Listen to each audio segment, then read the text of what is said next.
Señor una dificultad en tu camino, una piedra que no te deja avanzar. No te menosprecies, porque yo ya pagué, dice el Señor.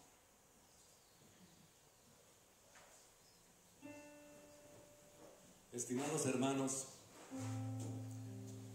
la Iglesia Puerta de Esperanza tiene el honor de presentar al doctor Reinaldo Ramírez, quien en esta oportunidad sustituye a nuestro pastor con una interesantísima prédica. Recibámoslo con un aplauso.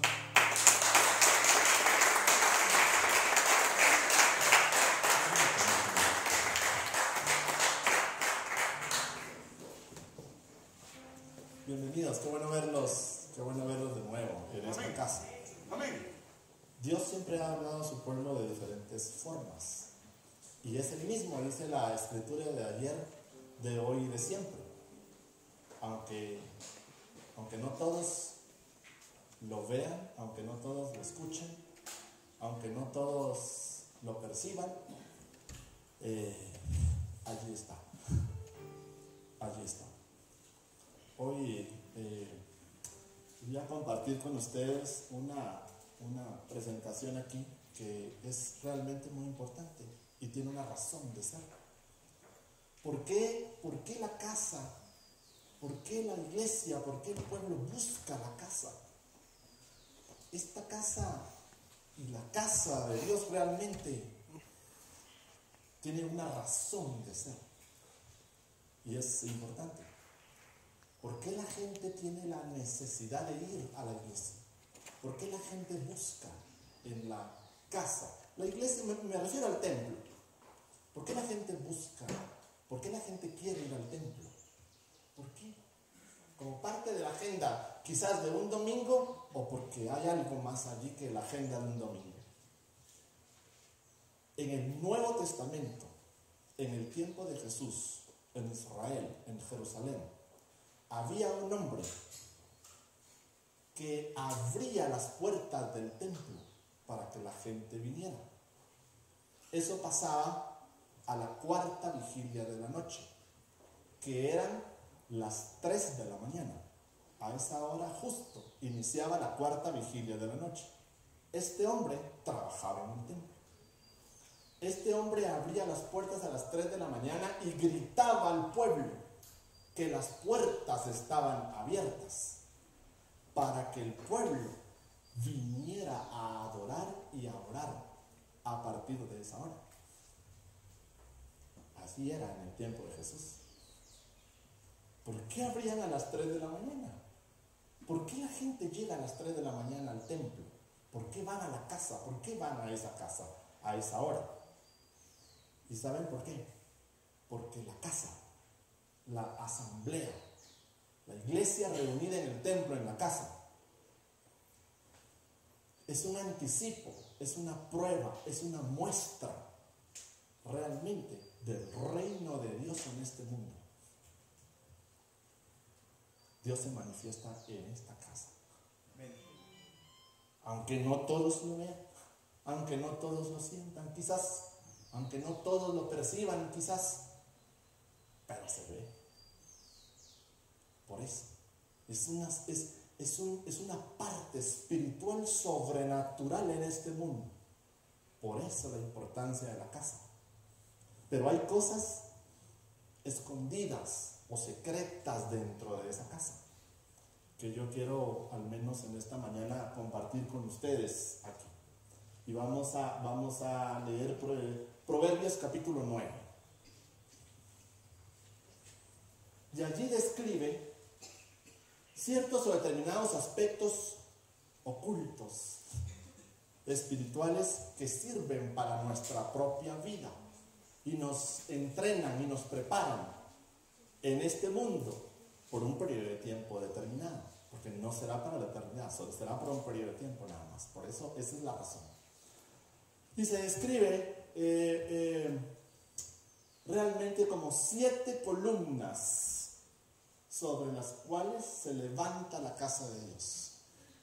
Las 7 columnas realmente en la construcción de un templo. Salomón describe en la construcción del templo algo extraordinario ahí, porque recibió la instrucción de cómo hacerlo.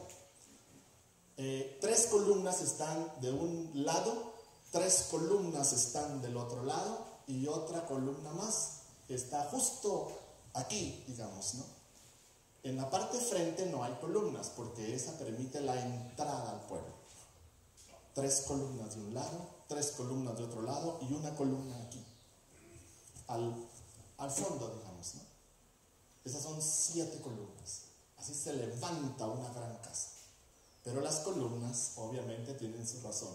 Y hay una descripción en la dedicación del templo en Primera de Reyes, capítulo 8, versos 62 al 66. El día que Salomón dedicó la casa a Dios, ese día mató 22,000 bueyes y 120,000 ovejas. Ese día. Y la gloria de Dios llenó la casa. Y entonces tardó 7 días, y aún así se extendió por 7 días más. Fueron 14 días, hasta que Salomón despidió al pueblo para que se regresara otra vez a sus ciudades. ¿Qué tan importante es la casa entonces? Es sobrenatural. Lo ven en iglesia, es sobrenatural. Allí pasan o suceden cosas que Dios está mostrando a su pueblo, para que su pueblo podamos entender y comprender lo que Él quiere. Y tiene su razón. Vemos entonces, vean, la casa de Dios, las cosas de Dios son de piedra, que es extraída del monte y después es labrada. Daniel 2:45. Jesús es una piedra labrada, es una piedra viva. Y todo hijo de Dios también lo es. ¿Ven la figura? Es una piedra. ¿Recuerdan ustedes que Jesús mismo había dicho que iba a edificar sobre una roca? Hay una piedra angular que tiene una razón. Esa piedra angular tiene una razón dentro de la estructura o la construcción. Si quitáramos esa piedra angular, se desploma la construcción. Se viene abajo.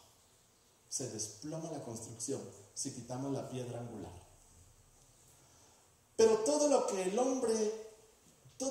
es del hombre es hecho de barro mezclado con paja, hecho del polvo de la tierra, del mismo material del que vino el hombre. Tiene el mismo formato y es mezclado con las obras de la carne, la paja, que es usada para unirlos. Éxodo 5.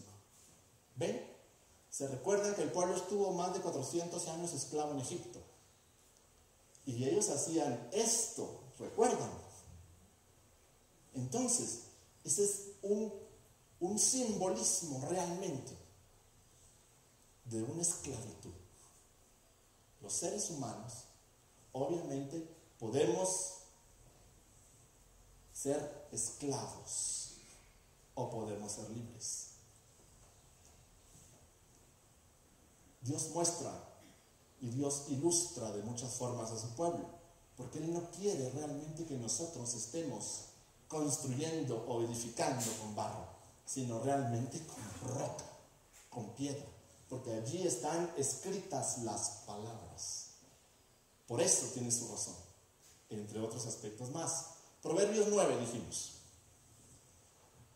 la sabiduría edificó su casa, labró sus 7 columnas, mató sus víctimas, mezcló su vino y puso su mesa, envió sus criadas sobre lo más alto de la ciudad, clamó, dice a cualquier simple, ven acá, y a los faltos de cordura dice, venid, comed mi pan y bebed del vino que yo he mezclado, dejad las simplezas y vivid, y andad por el camino de la inteligencia. ¿Quién es la sabiduría? Aquí hay un simbolismo, o muchos simbolismos realmente muy importantes. Y si se dan cuenta, vino, pan, mesa. Como que fuese casualidad lo de hoy temprano, ¿verdad? ¿Quién es la sabiduría aquí? Es una figura aquí, el nombre, el título, la sabiduría aquí. Es una figura. ¿Quién es la sabiduría aquí? La sabiduría aquí es Jesús mismo. Es Jesucristo. Jesús mismo es la sabiduría. Él, Jesús, entonces edifica la casa. ¿Quién es la casa? La casa somos nosotros.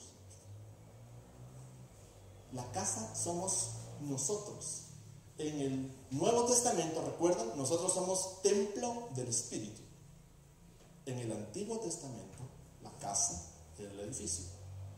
El Espíritu de Dios venía sobre los profetas y hablaban al pueblo, pero ahora el Espíritu de Dios mora en cada uno de nosotros. Entonces nosotros venimos a ser el templo del Espíritu Santo. Nosotros venimos a ser ahora entonces en el Nuevo Testamento la casa. Pero en el Antiguo Testamento, esta casa la estaba edificando Dios mismo. Todavía faltaba una parte. Todavía faltaba una parte en la Escritura. No se había completado para el Antiguo Testamento. Faltaba todavía una parte importante. Ya aparecía Jesús en el Antiguo Testamento como el ángel de Dios o como algunas otras figuras. Pero en el Nuevo Testamento, en el nuevo pacto, en la nueva era, diríamos, ¿no? Jesús viene como nosotros, de carne y hueso. Se hace carne y viene. Pero en el antiguo era como el ángel de Dios y otras figuras. Pero la casa del Antiguo Testamento es semejante, es similar a la casa de hoy. Faltaba una parte, faltaba esa otra parte que tenemos ahora, pero era la similitud, o era el sinónimo de la casa de hoy. ¿Me explico? Bueno, entonces, Jesús edifica entonces la casa a nosotros y labra 7 columnas. 7 columnas es un número perfecto. Significa que se cumplió el propósito, que se cumple, que está completo como tal. El propósito se ha cumplido como tal. Son 7, es un número perfecto, es un número de plenitud.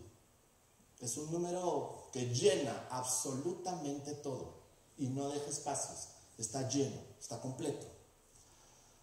Mata a sus víctimas y mezcla su vino y pone en la mesa. Este es un banquete para la edificación de una casa. Es un gran banquete. Esta casa es muy grande. Esta casa es muy sólida, que está construida sobre roca. Esta casa no va a pasar nunca jamás. Esta casa va a permanecer. Porque es plena, porque es absoluta. Mata a sus víctimas, prepara la comida. Prepara al Cordero, el Mesías. Anuncia ya aquí a un Mesías. Pero en esta edificación de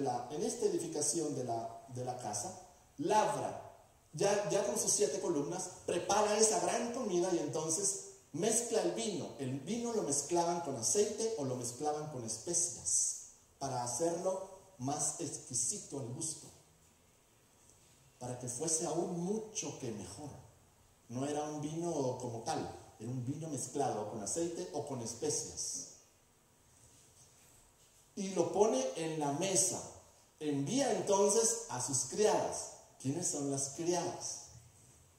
La figura, son los mensajeros, somos todos, que vamos por el camino, hablando a la gente, anunciando el mensaje, hablándole a las personas, dándoles a conocer a las personas las palabras, dándole a conocer a las personas el plan de Dios, el propósito de Dios, dándoles a conocer un plan de salvación. Esa es la razón por la que Él envía a sus mensajeros, que somos todos, sobre lo más alto de la ciudad. Dice a cualquier simple, ven acá. A los faltos de cordura dice, venid, comed mi pan y bebed del vino que yo he mezclado. Dios llama a todos, absolutamente a todos, sin excepción. Dios está llamando a todos para entrar a esta gran dedicación de la casa, para entrar a este templo, para entrar a ser parte de una iglesia y poder sentarse a la mesa y poder comer y poder entender y comprender nosotros del sacrificio de un cordero, del vino y del pan. A eso nos está llamando realmente. Esta es la casa. Por eso. A los faltos de cordura dice: venid, comed mi pan y bebed del vino que yo he mezclado. Dejad las simplezas y vivir y andar por el camino de la inteligencia. Significa, no andemos en cosas naturales realmente, porque el plan o el propósito es sobrenatural.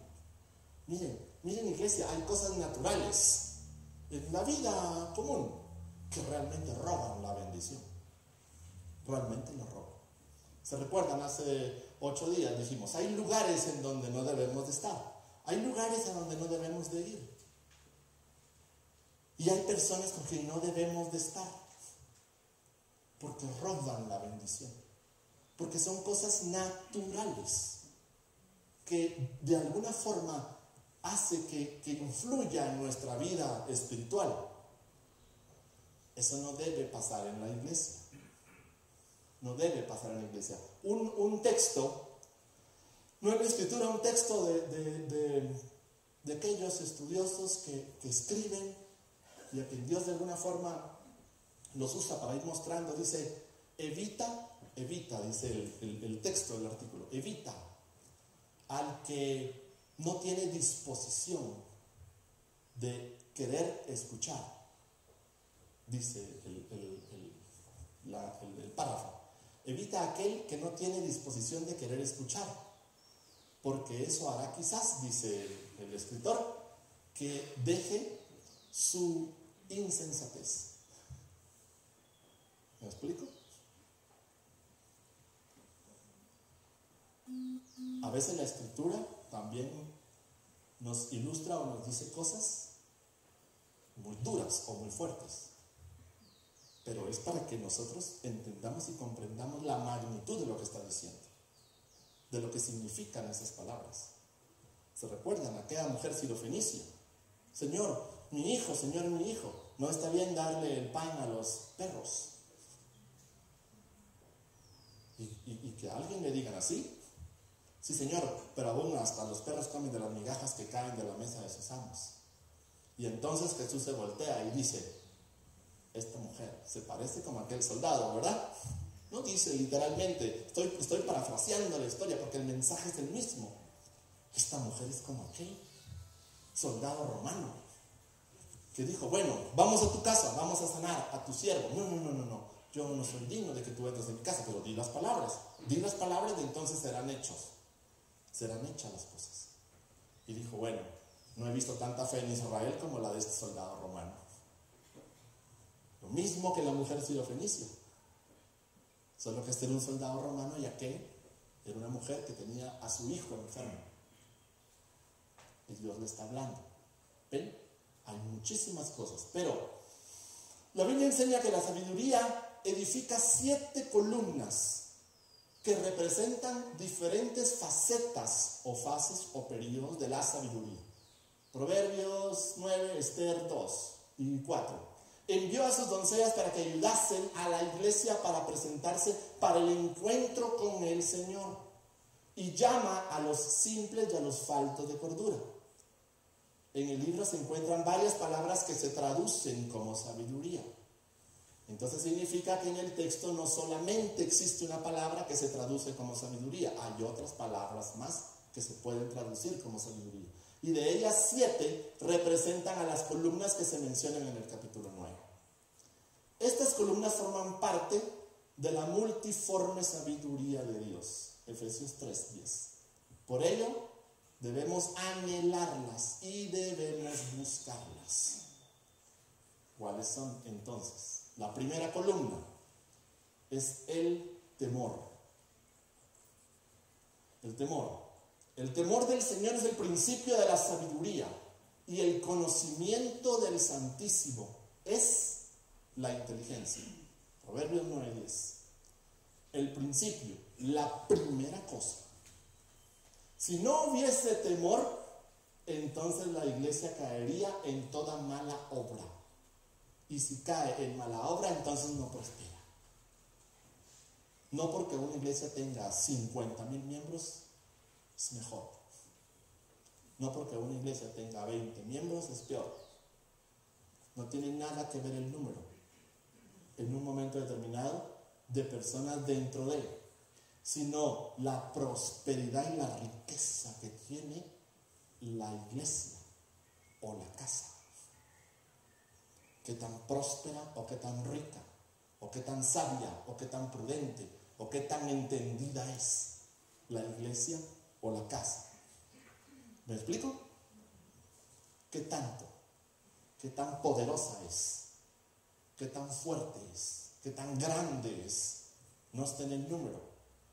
Está en la dedicación a buscar, en el hambre y la sed. Por eso, cuando uno revisa los textos, con toda la razón vino el rey David, se recuerdan, y dice, es mejor estar un día en tu casa que afuera. ¿Por qué? Porque hay secretos escondidos dentro de la casa. Por eso.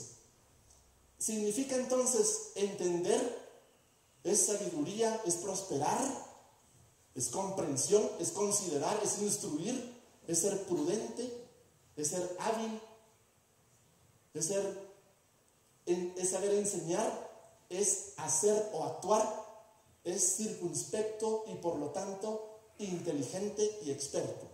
Eso nos enseña la columna. De eso aprendemos aquí en la casa. Por eso venimos. Se utiliza para indicar realmente que debemos ser prudentes, discretos, sabios, entendidos, miren, y prósperos. Prósperos. ¿Para qué nos sirve entonces el temor? ¿O cómo aplicamos el temor en nuestra vida en el mundo natural? Porque nosotros vivimos en el mundo natural y también estamos sujetos a las leyes naturales, ¿o no? También. Pero nuestra vida, nuestro ser, nuestro interior, tiene un componente que no es del todo 100% natural, es espiritual. Entonces, ¿cómo hago que la palabra realmente pueda ser una espada de dos filos dentro de un mundo natural? Uno, estamos hablando aquí del temor. Estamos allí, recuerda, estamos en el temor. Es una de las columnas dentro de la casa. Para tener éxito, 1 Samuel 18, Saúl enviaba a David a la guerra que solía tener éxito. Ejemplo del éxito al que conduce la sabiduría, que nos ayuda a sujetarnos a las autoridades espirituales. ¿Lo ven? Para tener éxito debemos de tener temor. Esta sabiduría que nos va a ayudar a entender o a comprender el principio sobrenatural, no el principio natural. El principio sobrenatural. Voy a resaltar realmente durante esta presentación muchos de esos aspectos, porque no es natural físico. Tal vez sea fácil ganarnos 1.000.000 de quetzales allá afuera, pero el precio es altísimo. Entonces no es bueno. Para entender la palabra, debemos de ser temerosos para poder entender la palabra. Nehemías 8. La sabiduría nos ayuda a entender la palabra del Señor para conocerlo. Para eso. Para ser cambiados, para dar fruto, para ser edificados, para ser fortalecidos. Para alabar al Señor. Miren, es otra cosa importante. El temor nos sirve para alabar al Señor. Con entendimiento elevamos nuestra alabanza al Señor para que le sea agradable y no hacerlo solo de labios, ni por rutina, ni según las costumbres del mundo. Se recuerdan que la Escritura dice, buscad primeramente el reino de Dios y su justicia. Ahora, allí hay al menos 3 palabras importantes. Las primeras 2, el reino de Dios y su justicia. Es muy claro y muy específico. Eso es espiritual. ¿Estamos? Y todas las demás cosas ya no son específicas o concretas, como el reino de Dios y su justicia. Y las demás cosas, eso pareciese que es más natural. Buscamos el reino de Dios y su justicia, y las demás cosas en el mundo natural vienen. ¿Recuerdan? Todo lo que vemos en el mundo natural es un reflejo de lo espiritual. Así funciona. Para alabar al Señor, el temor, para entender la palabra y para tener éxito. Dios no quiere gente realmente con escasez o pobreza. Pero el hecho también que alguien no tenga en un momento determinado no significa que tampoco sea miserable. Son dos cosas diferentes. Hablamos en el mundo natural y hablamos aspectos en el mundo espiritual. Hay una parte en la escritura en el Antiguo Testamento que, si ustedes me recuerdan, esta era una ciudad que estaba sitiada y vienen los ejércitos a sitiar esa ciudad. Ejércitos enemigos sitian la ciudad. Pero ahí había un hombre, dice, pobre, pero sabio, que va y habla con ellos y salva a la ciudad de la muerte. ¿Quién era ese hombre sabio que habla con los ejércitos que tenían sitiada la ciudad y la salva de la muerte? La sabiduría. El hombre pobre pero sabio salva a la ciudad de la muerte, pero dice después, pero después nadie se acordó de él. Pero él salvó a la ciudad de la muerte. Pero nadie se acordó de él, pero salvó a la ciudad de la muerte. ¿Por qué? Porque era un hombre sabio. Segunda, la palabra. Porque el Señor da la sabiduría,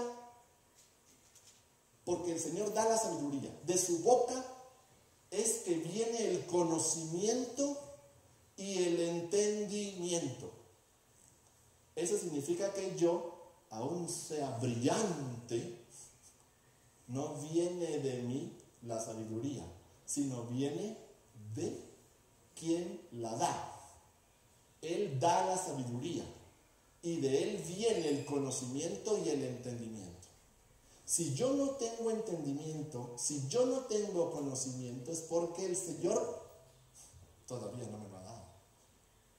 Entonces yo no conozco ni entiendo. ¿Me explico? Hasta que no sea revelado. ¿Se recuerdan cuando Pablo va a Saulo de Tarso? Hasta allí se llamaba Saulo de Tarso. No se llamaba Pablo, se llamaba Saulo de Tarso. Va camino a Damasco. Y una gran nube entonces, o una gran luz viene sobre él, y el hombre postrado en tierra dice la voz del cielo: Saulo, Saulo, ¿por qué me persigues? Dura cosa me es dar cosas contra el aguijón. Eso dice. Y entonces el hombre cae, el todopoderoso Saulo de Tarso. En el mundo natural, un todopoderoso, maestro de la ley, extraordinario y brillante. Uno de los mejores, educado a los pies de Gamaliel, el mejor, el todopoderoso. Cayó de rodillas y llega a la casa, ¿recuerdan? Y en esa casa caen, dice después, cuando van a orar por él, caen de sus ojos como escamas. ¿Qué significa? Le fue revelado el conocimiento y el entendimiento allí, en ese momento. Cuando caen como escamas de sus ojos, significa, le fue revelado el conocimiento y el entendimiento allí. Aunque el hombre era un maestro de la ley, era un maestro extraordinario, pero no le había sido revelado el conocimiento ni el entendimiento, la palabra, aunque la supiera, no le había sido revelada la palabra. ¿Qué significa en otras palabras? Significa que yo puedo leer la escritura 10 veces de pasta a pasta. Perfecto, extraordinario, muy bien. Pero no me fue revelado el conocimiento ni el entendimiento. No sé qué dice, no entiendo qué significa. No vi qué quería decir eso. No comprendí eso. ¿Ven? Entonces la palabra de Dios trae asimilación, trae prudencia, trae conocimiento, trae sentido, trae discreción, igual que el temor, ¿recuerdan? Trae inteligencia, pero ven, igual que el temor, pero también trae, miren, política. También, no es solo una cosa, son muchas cosas las que hay ocultas dentro de la palabra para la iglesia, para nosotros, para nuestra vida en el mundo natural. ¿Cómo nos sirve la palabra en el mundo natural? Para edificar. Segunda de Crónicas 2. En este texto de Segunda de Crónicas 2 está la palabra entendido. Es la primera de 3 sabidurías que necesitamos para poder edificar a los hermanos en la fe. Vean, dice, para edificar a los hermanos en la fe. No dice para el mundo natural, es para la casa. No es para los de la calle, es para la casa. Todos los de la calle están invitados a venir. Y si vienen y ellos vuelven su corazón, van a ver más adelante otra, entonces ellos van a ser edificados en la fe. Pero afuera hay gente que no es edificada en la fe. Porque aparte son unos y aparte son otros. Aparte es el mundo natural y aparte es el mundo espiritual. ¿Me explico? Okay. Para explicar la palabra, en el texto base, aquí, Nehemías 8, está la palabra sentido. Ayuda a enseñar y explicar la palabra del Señor para que los oyentes efectivamente sean edificados. Para crecer, para prosperar, para fructificar, para dar gracia, para dar entendimiento. Nos ayuda a vivir en la gracia del Señor. Es por misericordia. Es un favor. Para recibir su ayuda oportuna. Y afirmar nuestro corazón. No es la ayuda cuando yo quiera. Es la ayuda oportuna. En el momento justo. En el momento perfecto. Porque voy a resaltar otra vez, porque esto no es natural, es espiritual para poder vivir mejor en un mundo natural. ¿Estamos? Entonces me sirve para edificar, para explicar y para dar gracia. Para eso es la palabra, la segunda columna, la palabra de Dios. La tercera, la cordura. Otro de los elementos importantes dentro de la construcción de la casa, o nosotros, o la nuestra. Yo, la sabiduría, habito en la cordura y hallo la ciencia de los consejos. Se usa ampliamente para los sentimientos. La cordura se usa o se enfoca, o se orienta, o se ilustra en la línea de los sentimientos, la voluntad y el intelecto. También para el centro de cualquier cosa. Cuidar, cómodamente, consentir, considerar, coraje, para amigo, para corazón, para amablemente, para mente, para comprensión y para buena gana. Que hablamos de cordura. ¿Ven cómo va moldeando realmente no solo nuestra vida espiritual, sino nuestra vida natural? No solo moldea una parte de nuestro cuerpo. Nosotros, recuerdan, somos espíritu, somos alma y somos cuerpo. En el orden, el número 1 es espíritu. El número 2 es el alma. Y el alma son sentimientos, emociones y voluntad. Y el tercero es el cuerpo, es lo físico. En otras palabras, el cuerpo se sujeta al alma y el alma se sujeta al espíritu. Entonces, las 7 columnas, la plenitud, la completación de moldea prepara, enseña a nuestra parte espiritual y al mismo tiempo a nuestra parte natural. En buen chapín diríamos como que se matan dos pájaros de un solo tiro, ¿verdad? Yo veo y trato el aspecto espiritual, Dios trato el aspecto espiritual y se alinea a todo lo demás. Entonces nos da aspectos importantes aquí que nos van enseñando en nuestra vida también natural. Restauración familiar, Malaquías capítulo 4-6. Corazón hace mención allí en el texto. Está relacionada con la familia aquí. Es por ello que la necesitamos para avanzar en la restauración y la bendición de Dios para nuestra familia. Estamos, ¿recuerdan? En la cordura. ¿Recuerdan? En la cordura. Para restauración de la familia. Para dar prudencia al hablar. La sabiduría nos proporciona prudencia para hablar y que nuestras palabras y conversación vengan a ser como manzanas de oro con figuras de plata. Proverbios 25:11. Manzanas de oro con figuras de plata. Si las palabras no son en la conversación manzanas de oro con figuras de plata, entonces es natural. ¿Me explico? No es espiritual, es natural. Y la luz y las tinieblas no tienen comunión. No se llevan. No puedo yo hablar aspectos naturales en la conversación con alguien que habla aspectos espirituales.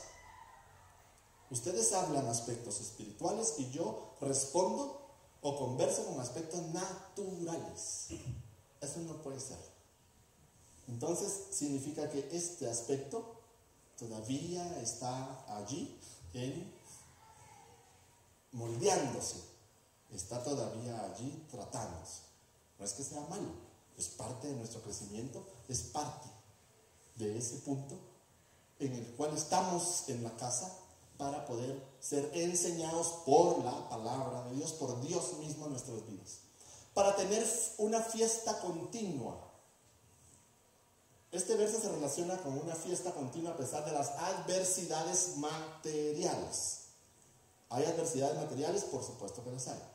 ¿Hay aspectos difíciles? Por supuesto que los hay. ¿Hay situaciones complejas, complicadas? Por supuesto que las hay. Porque es parte del mundo natural. Es como decir, mire, ojalá que mañana no haya sol. Ojalá que mañana no haya lluvia más. Ojalá que mañana no haya frío más. Es parte de... La noche tiene que terminar para que le dé lugar al día. El día tiene que terminar para que le dé lugar a la noche. Así funciona, así tiene que ser. Es parte del ciclo en el mundo natural. Son principios que rigen a nuestro mundo natural y aquí vivimos nosotros. Pero a pesar de las adversidades, a pesar de las situaciones materiales difíciles, ¿ven? A pesar de las adversidades materiales, físicas o espirituales, nos ayuda a no depender de las cosas externas. Debemos de ir aprendiendo poco a poco a no depender de las cosas externas. Significa a no depender literalmente de las cosas naturales. Pero ¿tenemos necesidad de las cosas naturales? Por supuesto que sí, las tenemos. Claro.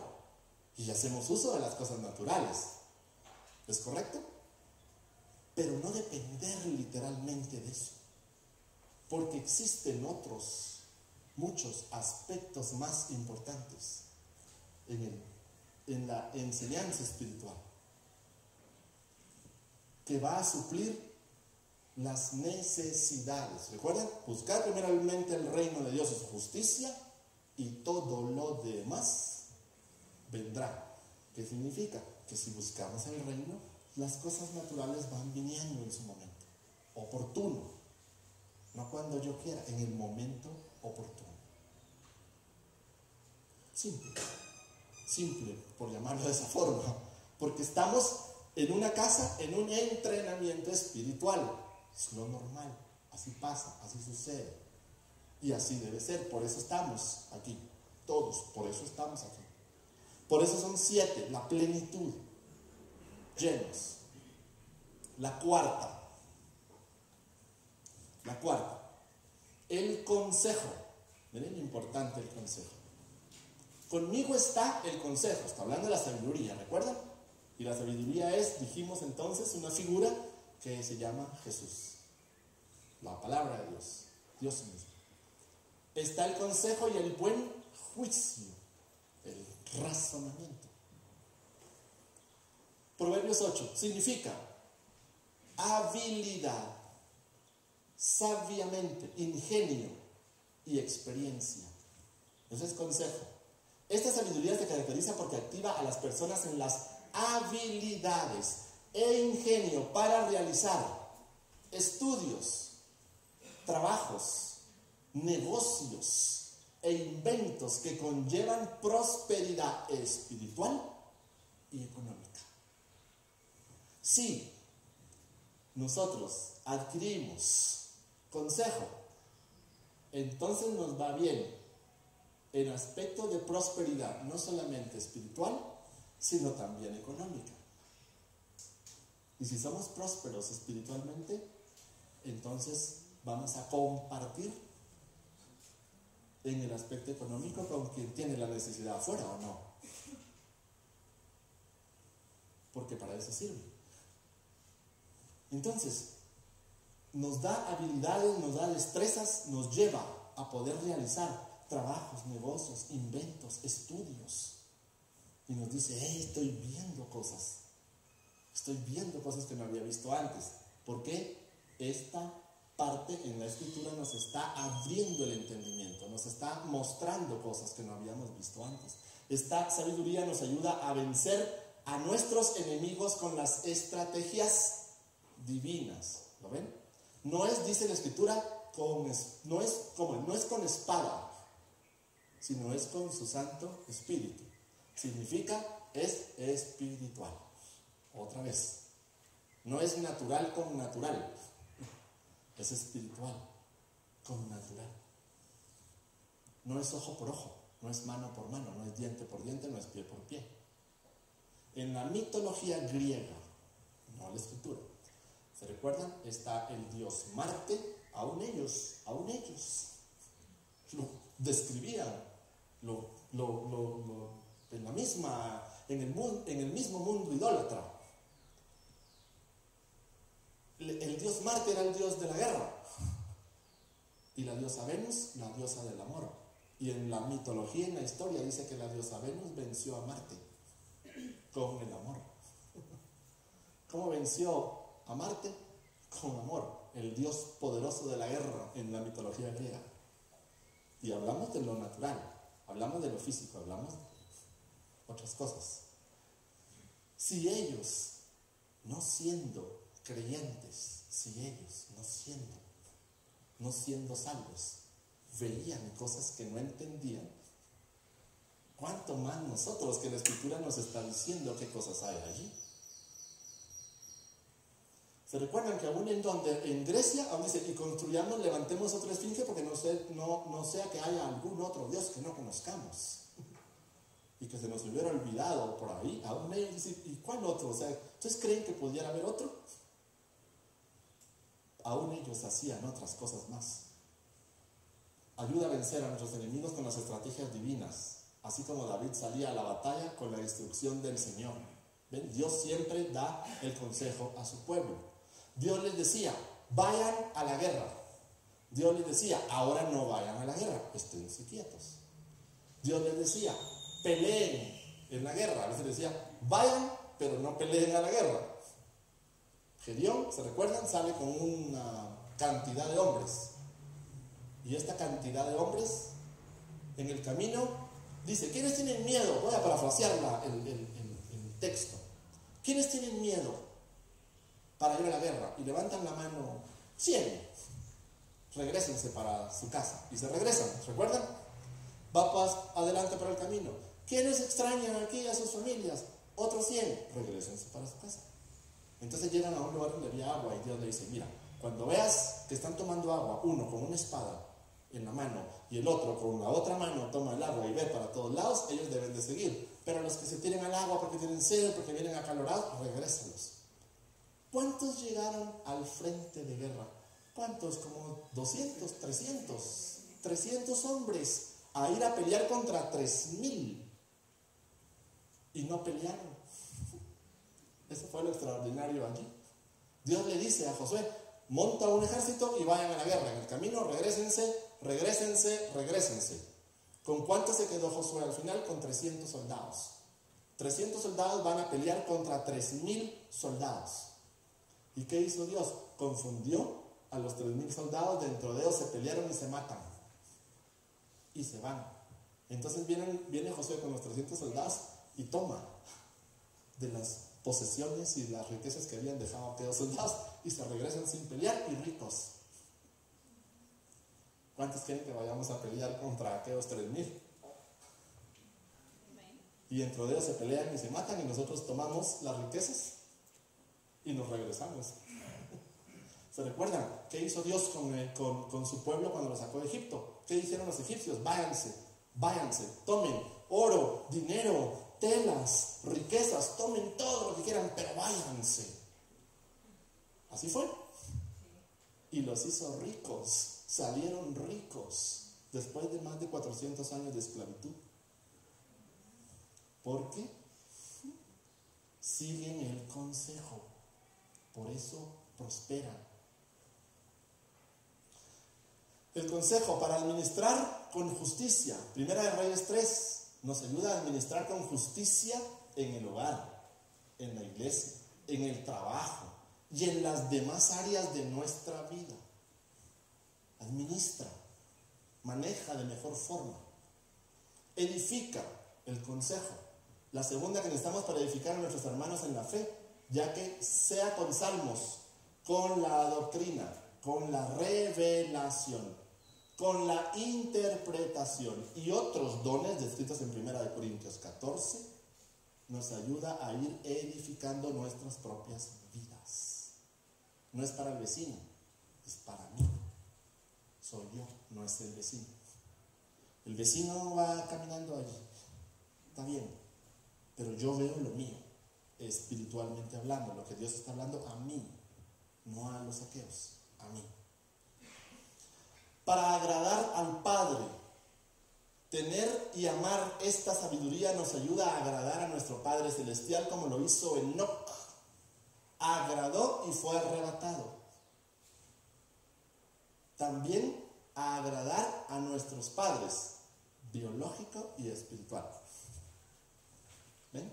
Es importante esta parte, el consejo. Otra de las columnas. ¿Ven? ¿Para qué nos sirve el consejo? Restaura familias, da prudencia cuando hablamos y para tener una fiesta continua. Perdón, me regresé, ¿verdad? Ahí, para administrar con justicia, para edificar y para agradar al Padre. El consejo en nuestra vida natural. Entonces todo esto trae paz y bienestar a nuestras vidas, en lo natural. Ya no digamos en lo espiritual, porque recibimos mucho más. La quinta, la humildad. Humildad es una palabra o es un término mal interpretado realmente en nuestra sociedad. Pésimamente mal interpretado. Humildad en la sociedad es sinónimo a pobre, a necesitados. No tiene nada que ver ni con pobreza ni con necesidad. ¿Saben por qué? Porque, ¿se recuerdan cómo era Moisés? La Escritura dice, aprendan de o aprended de Moisés, que es manso y, si no dijo, aprendan de él que es pobrecito. Así no dice, a eso lo dice. Manso y humilde. Humildad no es pobreza o escasez o necesidad, no tiene nada que ver con eso. Es totalmente erróneo. En nuestra sociedad lo escuchamos. No, es que son personas muy humildes. Da a entender o da a interpretar como que son personas muy pobres. No, eso es pobreza, eso es otra cosa. Eso es otra cosa. Sí, No es, yo conozco ricos, humildes, y conozco pobres, soberbios. Yo los conozco. Ricos, y les hablo ricos, riquísimos.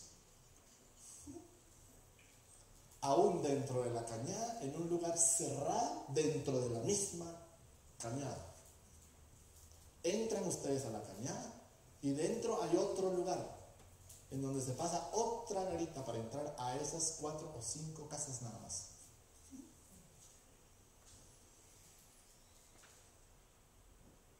Yo conozco ricos, soberbios. Conozco ricos, ¿cómo es? Conozco ricos, humildes, y conozco pobres, soberbios. Así que esto no tiene nada que ver con eso. ¿Me explico? Estoy ilustrando esta palabra.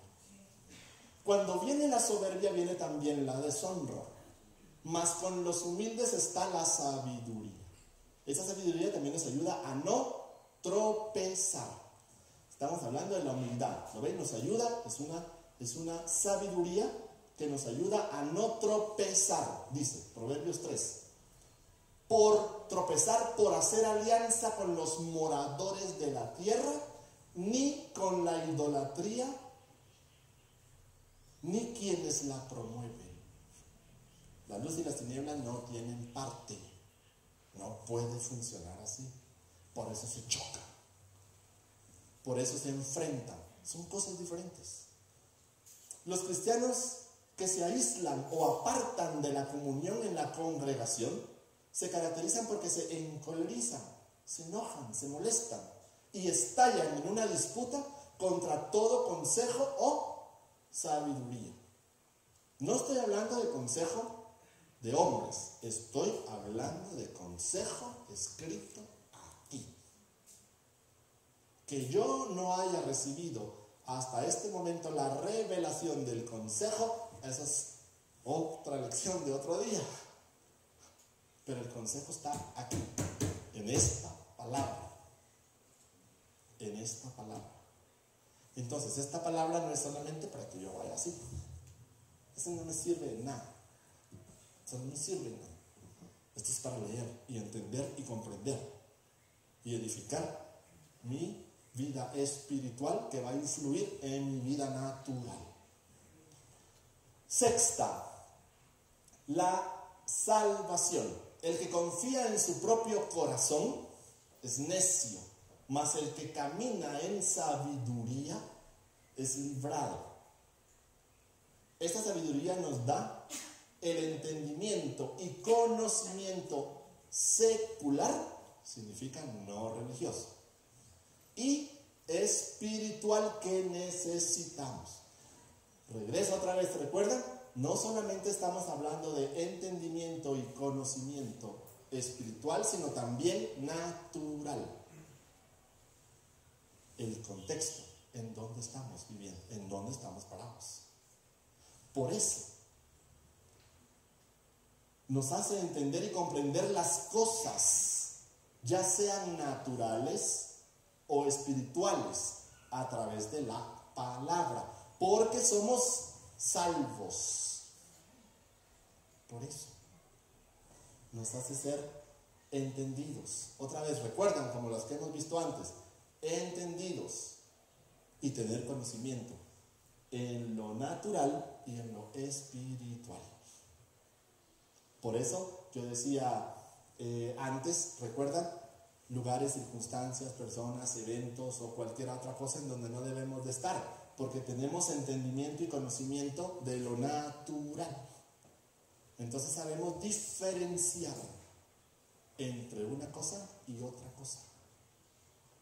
Allí está, en parte, dentro de estas columnas que nos falta una, la sabiduría o la inteligencia del pueblo de Dios, y por qué su prosperidad y su riqueza, que no solamente es natural, es espiritual también. Entonces, lo natural solo es el reflejo en ese aspecto. ¿Por qué prosperan? ¿Por qué les va bien? ¿Por qué viven en paz? ¿Por qué cuando necesitan, piden y Dios envía? aún a Elías, iglesia, después de que mata a los 400 sacerdotes de Baal, se va a la montaña y Dios le envía cuervos para que le llevaran pan y para que tuviera, bueno, tenía un río ahí, o sea que tenía agua, lo que le enviaban los cuervos era pan. ¿Alguien ha visto que un cuervo alimente a un ser humano? Que le vaya a tirar pan. ¿Algún cuervo ha llevado a su casa a llevarles a dejar el pan?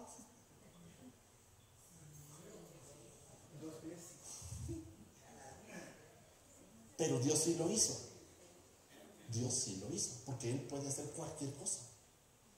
¿Saben ustedes? Y voy a ilustrar, al menos en lo que vamos en las columnas. Jesús predicaba en Israel. 33 años vivió Jesús en Israel. Allí nació y creció. ¿Recuerdan? Así que Él era conocido en ese pueblo. La población tampoco era millones de gente. Era una población muy pequeña, chiquita. Judas entonces, ahora para el tiempo de la Pascua, Judas entonces dice, a quien yo bese, ese es. ¿Qué significa? Significa que a quien yo le dé el beso, ustedes van a saber que es a quien buscan o a quien hay que aprender. ¿Pero acaso no lo conocían, pues? ¿O no lo conocían? ¿Acaso no predicaba por las calles? ¿Acaso no predicaba en el templo? ¿Acaso no predicaba en las sinagogas? ¿Acaso Él no sanaba enfermos? ¿Acaso Él no resucitó muertos? ¿Acaso Él no levantó paralíticos? ¿Acaso Él no curó a aquellos que se tiraban en el suelo y convulsionaban? Y no lo conocían en 33 años, no sabían quién era. ¿Por qué? ¿Por qué la seña o la señal era, con un beso ustedes van a saber quién es? ¿Pero cómo? No necesito con un beso si lo he visto aquí en el pueblo, lo he visto en la ciudad caminar por todos lados, ha hecho milagros. Además, no lo siguen 4, 5, 6, lo siguen multitudes de gente. Entonces, si lo siguen, ¿cómo no saben quién es? ¿Y saben ustedes por qué? Documentos apócrifos, documentos históricos, relatos. Porque dice que Jesús tenía la capacidad o la particularidad de poder cambiar su apariencia física. A veces su piel era blanca, dice, muy blanca. A veces su piel era como del color del trigo. A veces su piel era muy rosada. Dice, a veces también, dice, daba la apariencia de ser un hombre joven, pero también daba la apariencia de ser un hombre viejo. ¿Será posible o no? ¿Hay en la escritura algo parecido al relato apócrifo? ¿La transfiguración en el monte? ¿Pudiese ser que Él cambiaba su apariencia física? Cuando lo lleva la multitud a la orilla de la montaña y lo van a tirar al precipicio, él se va dentro de la multitud. Se pasa por el medio de ellos, dice la escritura. ¿Y cómo se pasa por el medio de ellos? ¿Acaso no lo están viendo? ¿O sí? ¿Cómo se pudo haber pasado en medio de la multitud sin verlo? ¿Cómo? Si todos lo llevaban a tirarlo al precipicio. ¿Cómo se mete dentro de la multitud? ¿Cómo? Cuando sus discípulos están en una casa, recuerdan, y Él atraviesa las paredes, dice, ¿verdad? O la puerta. ¿Recuerdan? ¿Cómo hizo eso? Bueno, ¿cómo lo hizo? Claro. Sabemos por qué lo hizo. Sabemos quién era Él. Entonces, ¿es posible entonces que Él hubiese podido cambiar su apariencia? ¿Cómo caminó sobre el agua? ¿Alguien puede caminar sobre el agua? Si nos vamos a una piscina, ¿podríamos todos caminar por el agua? ¿O nos afectarían o influirían las leyes físicas? Me paro y me hundo. ¿Por qué Él caminó sobre el agua? ¿Alguien ha visto alguna vez el mar abrirse en dos? ¿Alguien ha visto alguna vez el río abrirse en dos y pasar por tierra seca? ¿Acaso no se puede hacer eso en el mundo espiritual?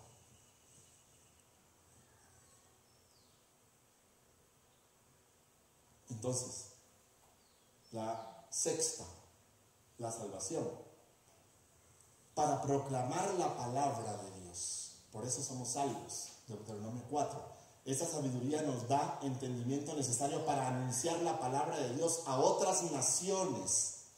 para que sus habitantes sean atraídos por ella. También permite que el obrero sea honrado. Miren, segunda de Tito, Timoteo, Tito 2:15.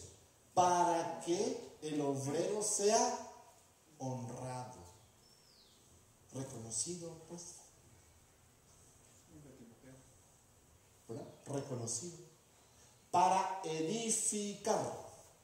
Es la sabiduría necesaria para edificar a nuestros hermanos, ya que debemos tener el entendimiento para realizar nuestro privilegio, lo que hablamos y la forma que vivimos. Porque está relacionado, el aspecto espiritual está relacionado con el aspecto natural, por supuesto. Apartarse del mal.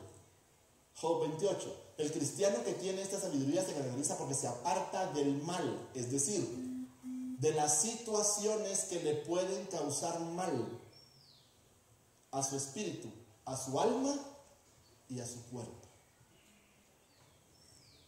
Aún hasta con la comida, aún hasta con la alimentación. ¿Verdad? O sea, no me como cualquier cosa. Como lo que es bueno para nuestro cuerpo, para lo que es bueno para nuestra salud. No para dañar nuestro cuerpo, no para enfermar nuestro cuerpo, no para acelerar el proceso de envejecimiento. Es para retardar el proceso de envejecimiento. Por eso, para eso nos sirve. ¿Lo ven? Apartarse del mal no es solamente lo malo, no es solamente el maligno. Son cosas que no nos traen bien aún a nuestro cuerpo. Cosas que no nos traen bien a nuestra alma, por ejemplo. Y la última, la disciplina. ¿Ven? La vara y la corrección dan sabiduría. Esta sabiduría se manifiesta dando agilidad mental. Cuando somos disciplinados, tenemos agilidad mental. Inteligencia para poder captar las cosas rápidamente o para poder discernir las cosas en un momento determinado y que no haya necesidad de repetir o repasar muchas veces lo mismo para entenderlo o memorizar. Significa agudeza mental o discreción, astucia, prudencia y también sutileza. Esto nos sirve, se recuerdan, esto nos sirve para nuestra relación en el mundo natural, no solamente espiritual. Ya no digamos espiritual, imagínense, pero aún esto nos sirve para el mundo natural. Debo de ser muy ágil cuando observo, cuando veo, cuando estamos en un lugar, cuando estamos en conversaciones. Debo de entender lo que está pasando, no solo las palabras, el contexto de lo que está sucediendo, el significado de la conversación, las consecuencias de una conversación X y Z con quien ustedes quieran, en la familia, en el trabajo, en la sociedad, en la reunión social, en donde ustedes quieran, podemos entender lo que está pasando, podemos entender el contexto, podemos entender la magnitud de lo que significa lo que estamos hablando en algún momento determinado. Eso, el ser disciplinado nos está enseñando a ir actuando de la forma correcta en relación a lo que está descrito en la palabra de Dios. No es para quedar bien con uno, no es para quedar bien con otro, no es para agradar a uno, no es para agradar a otro. Es para poder ir creciendo espiritualmente dentro de esta casa. La disciplina entonces nos sirve aquí. La disciplina nos sirve entonces ¿para qué? Se obtiene por medio de la palabra. Salomón explicó que por medio de los proverbios, los cristianos simples e ingenuos adquieren sagacidad y habilidad. Queremos ser sagaces y hábiles. Salmos y proverbios, ¿verdad? Eclesiastés también. Salmos y proverbios, para ser sagaces y hábiles, para no ser ingenuos, Este tipo de sabiduría convierte al simple en prudente, lo transforma, lo convierte, muta a otra forma, para no creerlo todo, sino evaluarlo, para discernir la palabra y los espíritus con E minúscula, ¿lo ven? Y no recibir el mal. ¿Podemos evitar recibir el mal? Sí podemos. A través de ser disciplinados en esa forma, de esta manera. ¿Lo ven? A veces dice uno, ¿qué es peor? ¿El que escribe un texto en algún lugar o el que cree en el texto escrito? Yo puedo escribir cualquier cosa. ¿Qué es peor? ¿El que escribe o el que cree lo que leyó? No es una pregunta para responderla. Pues levante la mano quien tiene la respuesta. Pero ¿qué es mejor? Piensen. ¿Qué es mejor? O piensa uno. ¿Qué es mejor? ¿Lo que yo escribo o el que cree lo que yo escribo? Si este no tiene realmente discernimiento para saber si es correcto o no es correcto. Recuerden que la iglesia pasa hoy. ¿Se recuerdan las iglesias 7 escritas en el Apocalipsis? ¿Recuerdan? Cada una representa un periodo de tiempo. La primera, la primitiva. Y así viene la segunda, la tercera. Eso significa un periodo de tiempo en la historia de la iglesia. La última en la que estamos ahora. La última, la apostasía. Hoy vivimos en un tiempo, la iglesia está viviendo su tiempo, la iglesia universal, está viviendo hoy su tiempo de apostasía, el mundo entero. ¿Verdad? Es el último, después ya no hay otra. Ahí termina la séptima. Las 7 iglesias, ahí termina. Este es el último tiempo. Aquí estamos viviendo nosotros la última temporada de la iglesia. Ya pasó la primera, segunda, tercera, cuarta, quinta, sexta. Ahorita estamos en la séptima. Ya terminamos. Entonces es normal en el contexto natural que sucedan todas estas cosas. Lo dijo Jesús mismo. ¿Cómo voy a saber yo cuando sean los tiempos finales? ¿Cómo voy a saber yo eso? Bueno, guerra, rumores de guerra, uno se levantará contra el otro se levantará contra el uno, se matarán unos a otros, se volverán unos contra otros. Lo dijo. Y apenas eso serán los dolores de parto. Los principios de dolores. Todavía falta más. Todavía falta. Pero para eso estamos aquí, en la casa.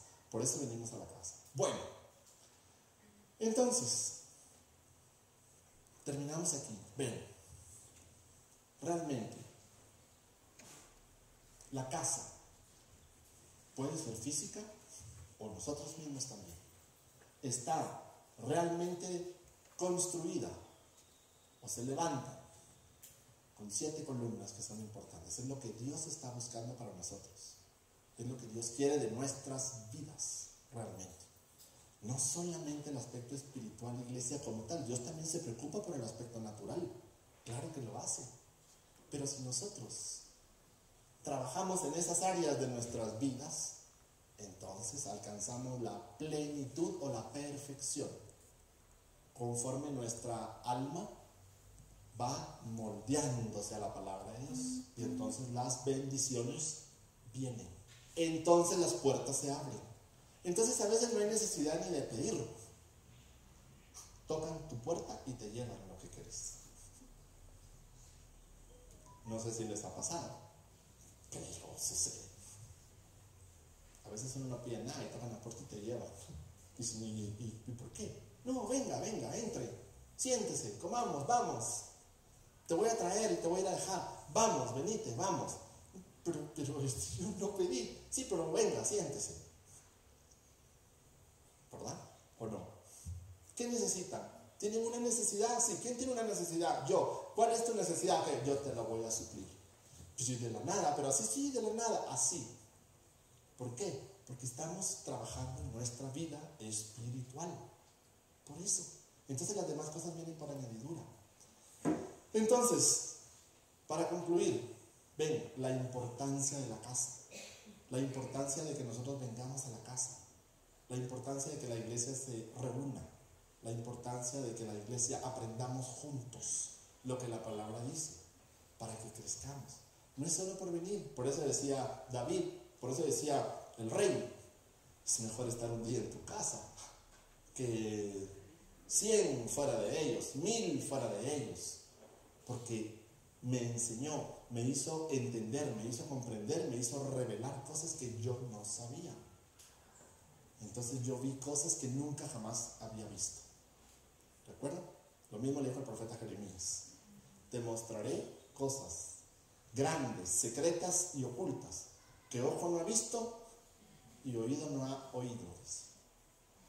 Bueno, lo voy a dejar aquí. Yo quiero agradecer la invitación a la iglesia, quiero agradecer la invitación por poder compartir. Realmente aquí aprendemos muchas otras cosas más. Uno va viendo tantas otras cosas descritas en la palabra y apenas lo ven, solo vemos 5 versos de un capítulo. 5 versos de un capítulo y nos quedamos quizás hasta cortos con lo que dice la escritura aquí. Hay muchísimas cosas más. Pero la iglesia, la casa, es un anticipo, una prueba, una muestra de un mundo sobrenatural que ni siquiera tenemos idea de cómo es. Ni nos podemos imaginar en nuestra mente finita cómo es eso. Pero Dios en su misericordia nos invita y nos llama y nos sentamos y comemos. Es por misericordia, no es porque seamos buenos, no es porque seamos muy inteligentes, no es porque seamos los genios, es porque Dios tiene misericordia, porque a Él le ha placido revelarnos y mostrarnos. Por eso, lo menos que podemos ser nosotros es obedientes a su palabra. Y las cosas vienen por añadidura. Bueno, muchísimas gracias. Yo les agradezco mucho el tiempo y el momento. Y bueno, sigamos con nuestra actividad. Muchas gracias.